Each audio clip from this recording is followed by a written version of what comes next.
Hi, I'm glad you stopped by. We have in this video the vision of November the 19th, 1848. And here is the story. Joseph Bates witnessed God giving Ellen this vision and took notes of what she said while in vision, most of which he then published in his book, A Seal of the Living God, pages 24 to 26, original edition, and it is the only known source of this vision. It is currently not known where the rest of the notes are. After some time spent in earnest prayer for light and instruction, God gave Sister White the following in vision. So this, because Ellen was in vision and speaking, and not every word that she said was written down, this is, it's not smooth English. So keep that in mind as we read through this, and we're going to comment on several things here.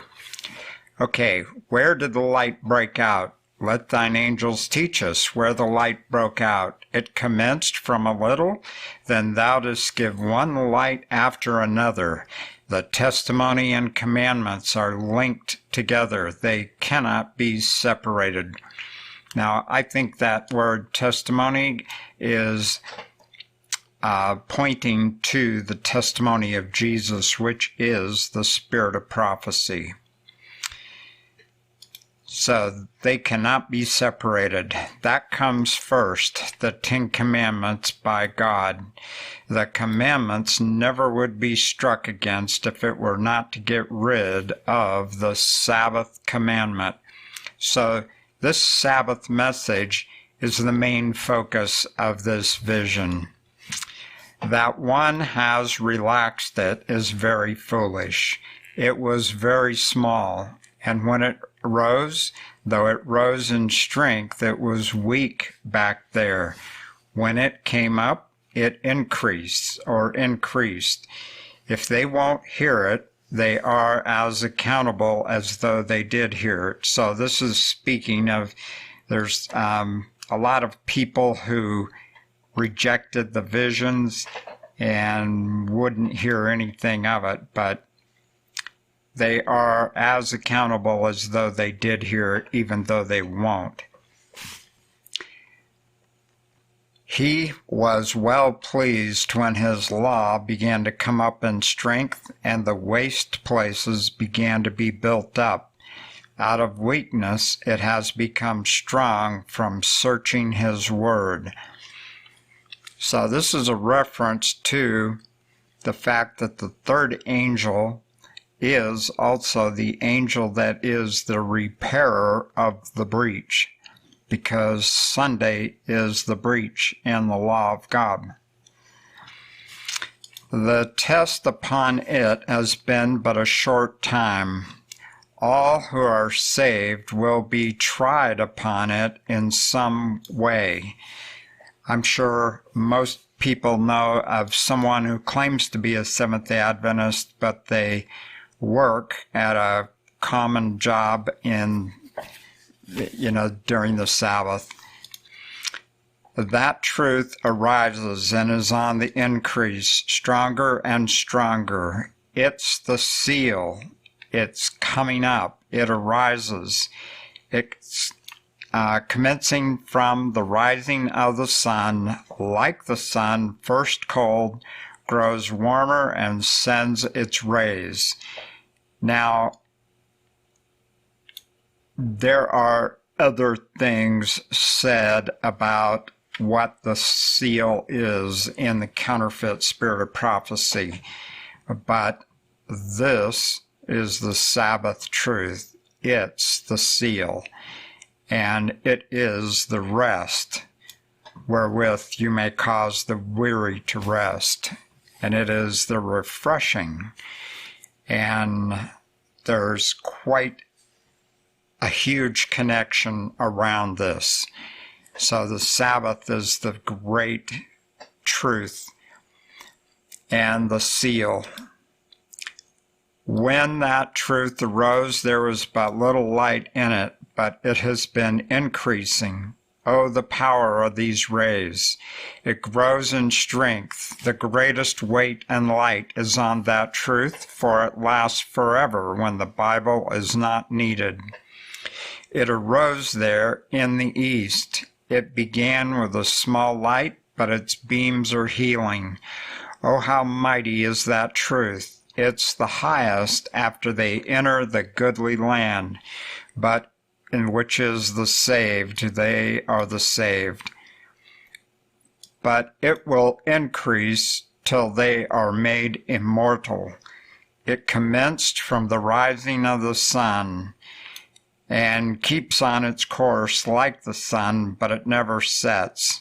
So this is the third time that we have a mention of this truth rising in the east. So it's very interesting, and I think there's a strong connection between that and Amos 8 and verse 12. Again, that's Amos 8 and verse 12, where it talks about those who, after the close of probation, are going to search for the truth from the north to the east. It's very interesting that this message of Christ's second coming to the earth arose in the northeastern corner of this country, the United States of America. And I cannot tell you exactly what that connection is, but there's a reason for everything that God does. And I wished I knew more about it, could tell you more, but I find it very fascinating and very, very interesting that Amos 8:12 directly points to it, because they're searching in the northeastern part of this country, I do believe, and that is like a hidden key term for where the birthplace of this message was. Okay, the angels are holding the four winds. It is God that restrains the powers. The angels have not let go, for the saints are not all sealed. The time of trouble has commenced. It is begun. Now, this is very important, because the very next sentence says, the reason why the four winds have not let go is because the saints are not all sealed. And the two sentences before that, it says the angels are holding the four winds. But it's also saying right in the middle, the time of trouble has commenced, it has begun. So what is exactly going on here? Well, if you go to the 1851 Christian Experience and Views and look on page 17, you'll find where it says the time of trouble has, at the commencement of the time of trouble. Okay, they went out and proclaimed the Sabbath more fully, but then you have to put that together with the 1854 supplement, and you find out on page 1 of that it is explained that this time of trouble, which is mentioned here, and I have it highlighted, is the short time of trouble that comes before the time of Jacob's trouble and starts at the close of probation. And that is the time of trouble such as never was. This is just the little time of trouble, as some have called it. But it's lasted 177 years at this point. Okay, so the reason why the four winds have not let go is because the saints are not all sealed, and I have an asterisk here because this is proof also that the third angel is the sealing angel. And the third angel's message is the sealing angel's message. And that is not a real angel. The angel represents the saints that are doing that work. And you can go to the 1858 Great Controversy, and on page 197, you will read about how that angel reports to Jesus that his work was done, that the saints were numbered and sealed. And that angel is also the angel of Ezekiel chapter 9 with the writer's inkhorn by his side. Okay. It's on the increase and will increase more and more. The trouble will never end until the earth is rid of the wicked. And certainly you are alive, you know that this is happening right now as we speak. And there are things happening all around us, and it is increasing more and more. And the trouble will never end until the earth is rid of the wicked. Now, God has some of his people who are holding this wickedness at bay.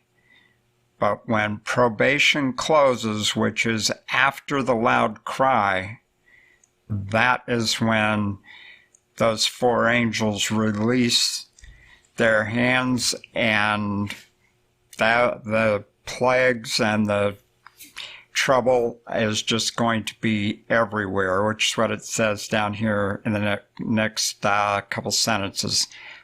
At that time, that's after the close of probation, when the angels are let go, neighbor will be against neighbor. That time has not yet come, when brother against brother and sister against sister, but will come when Michael stands up. When Michael stands up, this trouble will be all over the earth. So it's very important to understand when Michael stands up. The standing up of Michael is the close of probation. And then there is a little period of time. We don't know how long that is, but there is some period of time. Michael stands up. We hear the bells on his garment. The saints will all hear the bells. The wicked will not. But the saints will hear the bells and know that our high priest is coming out. And he has to put the sins on the head of the scapegoat, which is Satan. And then he changes his garments, puts on his kingly robes, and comes to this earth, not as a bridegroom, but as King of Kings and Lord of Lords. And then it says, why they are just ready to blow. There's a check put on because the saints are not sealed. So this is where God is restraining the tide of wickedness. Yea, publish the things thou hast seen and heard, and the blessing of God will attend. Look ye, that rising is in strength, and grows brighter and brighter. That truth is the seal. That's why it comes last. And I have another asterisk here because many people do not study the original information, the original authentic spirit of prophecy, and confine their study to that material, because no one knows what happened after Willie White took over. Some say Ellen continued to write, and I have no information on that. Only thing I know is that things are said after Willie White took over. Things are said under the name of Ellen, claiming, in other words, to be the authentic spirit of prophecy, and I call it the counterfeit spirit of prophecy. But one of the things that happens is the 1888 message of righteousness by faith by Jones and Wagner. I personally believe it was a smokescreen for the change from New Testament gospel order in the church organization, which was the way Christ set it up. And they changed it to be a Catholic system where you have a hierarchical one man being the top of the pyramid, and everything else flows from what that one man says. And so it says here, that's why it comes last, that this is the seal. The Christ our righteousness is not the sealing message. The sealing message is the Sabbath. And it is the last message to come. And everything else supports the Sabbath. Then it says, the shut door we have had. God has taught and taught, but that experience is not the seal. And that commandment that has been trodden underfoot will be exalted. And when you get that, you will go through the time of trouble. Yea, all that thou art looking at, thou shalt not see just now. Be careful, let not light be set aside, which comes from another way from which thou art looking for. And that's a really good piece of advice, because it takes real humility, godly humility, to be open to God sending you a message from some way you weren't thinking of. Think of Balaam on the donkey when the donkey actually spoke to him. And he started beating the donkey till he saw the angel. And it was like, whoa. Yeah, be careful. Says, the above was copied word for word as she spake in vision. Therefore, it's unadulterated. Some sentences escape us, and some which we have not copied here. So I want to encourage you to write me an email. Here's my email address and the name of the channel that this is on, so that if the video gets separated and passed around, people will have the email address and the channel name. So feel free to write. I am shortly, probably within a couple hours, I will be sending out a PDF to everyone on the email list.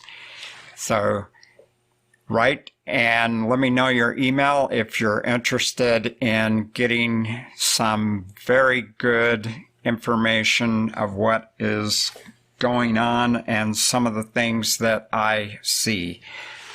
God bless your study.